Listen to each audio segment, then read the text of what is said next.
Hi, good day. This is Sheena, and I'm going to show you how to redeem gift cards in the Walmart website.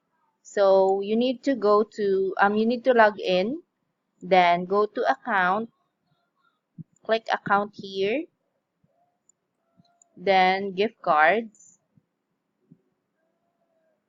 there.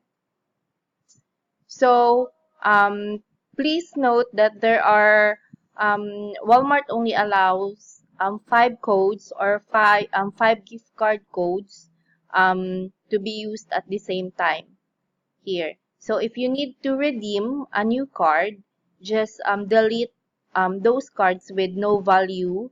For like this, it has 0, current value is 0, so we can remove it. Okay, then we can add a new card. So we need to log in.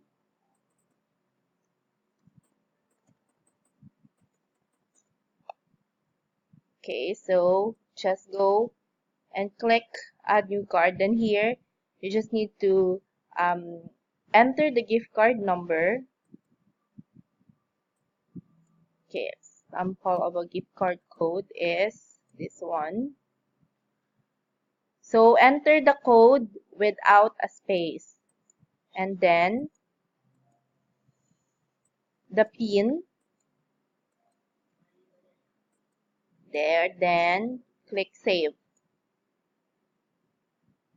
Okay, so now you can see here that the gift card value is 100.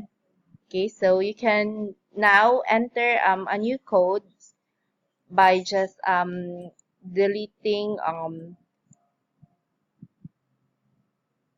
those existing gift card that has no value already, or 0 value, or those cards you already used. Okay, so that's how you redeem. Thank you for watching the video. Have a great day. Bye.